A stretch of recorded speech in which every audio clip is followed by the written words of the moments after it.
प्राचीन समय की बात है। एक गांव में भगवान बुद्ध अपने शिष्यों के साथ प्रवचन देने पहुंचे। वहां पर लोगों की भारी भीड़ इकट्ठी हुई। सभी लोग बुद्ध के मधुर वचनों को सुनने के लिए उत्सुक थे। भीड़ में एक युवक था जो बहुत परेशान और निराश था। उसके पास थोड़ी सी जमीन थी, लेकिन लगातार मेहनत के बाद भी उसे सफलता नहीं मिल रही थी। परिवार की जिम्मेदारियों के कारण उसका मन अशांत था।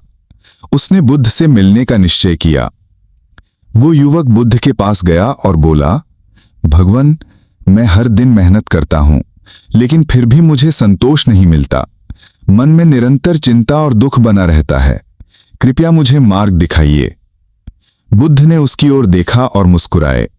फिर उन्होंने अपने शिष्यों से कहा कि पास के तालाब से एक कटोरा पानी लाएं। कुछ ही देर में शिष्य पानी ले आए। बुद्ध ने उस पानी में थोड़ी सी मुट्ठी भर मिट्टी डाल दी और युवक से कहा, इसे पीकर बताओ कि इसका स्वाद कैसा है। युवक ने पानी पिया और तुरंत थूक दिया। उसने कहा, भगवान, ये पानी गंदा और कड़वा हो गया है, पीने योग्य नहीं। बुद्ध ने उसी शिष्य से कहा कि अब इस मिट्टी को तालाब में डाल दो और फिर पानी लेकर आओ। शिष्य ने वैसा ही किया और कटोरे में स्वच्छ पानी लाकर दिया। बुद्ध ने युवक से कहा, अब इस पानी को पीकर बताओ। युवक ने पानी पिया और बोला, ये तो बहुत मीठा और शीतल है।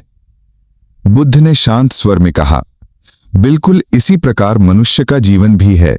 जब मन छोटा होता है और उसमें क्रोध, चिंता और असंतोष जैसी नकारात्मक बातें डाल दी जाती हैं, तो जीवन गंदा और कड़वा हो जाता है। लेकिन जब मन विशाल तालाब की तरह बन जाता है, तब कितनी भी कठिनाइयां क्यों ना आएं, वे जीवन की मिठास और शांति को बिगाड़ नहीं पाती। युवक ध्यानपूर्वक ये शिक्षा सुन रहा था।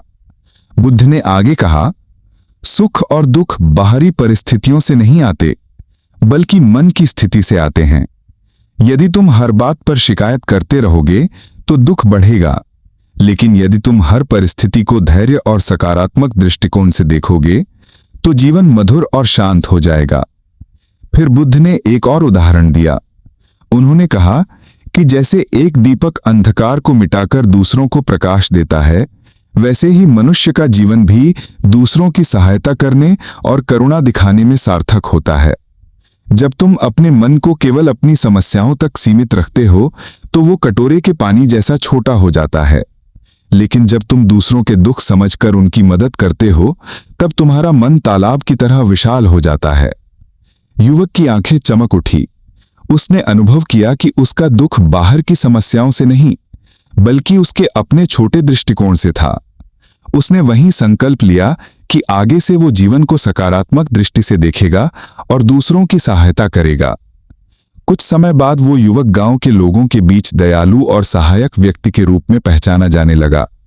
उसके चेहरे पर पहले जैसी निराशा नहीं, बल्कि आत्मविश्वास और शांति दिखाई देने लगी। एक दिन वो पुनः बुद्ध के पास गया और बोला, भगवान, अब मैं समझ गया हूं कि शांति पाने के लिए मुझे बाहर की परिस्थितियां बदलने की आवश्यकता नहीं है। मुझे अपने मन को विशाल बनाना है। अब मैं हर कठिनाई को अवसर की तरह देखता हूं और जीवन पहले से कहीं अधिक सुंदर हो गया है। बुद्ध ने प्रसन्न होकर कहा, याद रखो, जीवन में दुख का कारण परिस्थितियां नहीं, बल्कि हमारी सोच होती है। यदि सोच बदल जाए तो दुख भी आनंद में बदल जाता है। शिक्षा। इस कहानी से हमें ये शिक्षा मिलती है कि हमें अपने मन को विशाल बनाना चाहिए। जब हमारा दृष्टिकोण सकारात्मक होता है और हम दूसरों की सहायता करते हैं, तो कठिनाइयां भी हमें तोड़ नहीं पाती। वास्तविक शांति और सुख हमारे भीतर ही है।